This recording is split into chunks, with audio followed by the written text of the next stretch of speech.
अस्सलामुअलैकुम। मुझे कहते हैं नाज़ो, मैं यूँ ही में रहती हूँ, मेरे 2 बच्चे हैं, एक मेरा हस्बैंड है। ये है मेरे घराने की कहानी। आपके घराने की कहानी क्या है वो आप मुझे कमेंट बॉक्स में बता सकते हैं।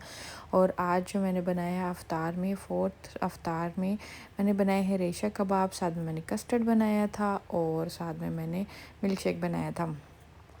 अच्छा जी, जो रेशा कबाब है की रेसिपी है वो मैं आपके साथ डिस्क्लोज़ कर देती हूँ। यहाँ सबसे पहले मैंने लिया है चिकन और साथ में मैंने आलू को मैंने छील के इसके अंदर ऐड कर दिया था। थोड़ा सा पानी इतना ही ऐड करना है कि इसमें ये दोनों चीज़ें पक जाएँ और वाफ़र मकदार में नहीं होना चाहिए, एक्स्ट्रा बिल्कुल नहीं होना चाहिए, क्योंकि जब कबाब बनाएंगे तो वो उसके अंदर मॉइस्चर होगा तो सही बनेगा नहीं। ठीक है, मैंने इसको फिर सीटी लगा दी थी और इसके अंदर जो बेसिक मसाले हैं जो मैंने आपको दिखाए थे वो वाले सारे मसाले इसके अंदर जाएंगे। सूखा धनिया है और क्या नाम कहते हैं, शरेड चिली है और सफ़ेद मिर्चें हैं, काली मिर्चें हैं और सब्ज़ मिर्चें भी हैं, अनियन है थोड़ा सा, ये बाद में हमने डालना है, साथ नहीं डालना। ओके ठीक है, नमक है, ज़ीरा है, ये सारी चीज़ें हैं जो हमने इसके अंदर ऐड करनी है। वो मैंने डाल के इसको, और प्याज, धनिया और सब्ज़ मिर्चें बाद में डालनी है, बाकी चीज़ें पहले डाल के इसको हमने पका लेना है। ठीक है, इसको वो जब ये पक जाएगा अच्छे तरीके से, फिर मैंने को मैश कर लिया है और इस तरह मैश करना है कि ये इसके रेशे जो हैं वो नज़र आए, मतलब बिल्कुल स्मैश नहीं कर देना इसको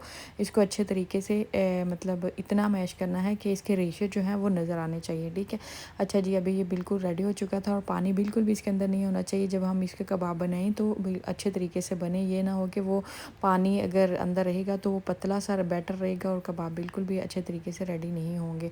अच्छा, ये मैंने एक छोटा सा जो है ग्लास के ऊपर वाला होता है ना कवर, वो मैंने लिया है, उसकी मदद से मैंने इसको एज ए टूल मैंने इसको यूज़ किया है। और अभी भी ये मेरा कबाब सारे जो है डन हो चुके हैं, बस एक ही रहता है इसमें। ये देखें, इसमें बड़ी थे, रेशा नहीं बना हुआ था, तो मैंने इसको हैंड की मदद से इसको बना लिया और लास्ट मेरा रह गया है वो बन चुका है। और अभी मेरा सारा रेशा कबाब जो है वो मेरा तैयार हो चुका है और मैंने इसको साइड पे रख दिया है। और इसको अब हम लगाएंगे अंडा। मैंने इसके साथ कीमा के कबाब भी बनाए थे, लेकिन एक ही रेसिपी मैं यहाँ अपलोड कर सकती हूँ और डिस्क्लोज़ कर सकती हूँ, क्योंकि बाकी मैं शॉर्ट वीडियो बनाती हूँ इसकी, इस वजह से। अच्छा जी, अभी मैंने अंडा लगा के इसको अच्छे तरीके से, और अभी 1 बाय 1 करके मैं इसको तवे के ऊपर पका लूँगी। आई होप कि आपको ये मेरी रेसिपी पसंद आएगी।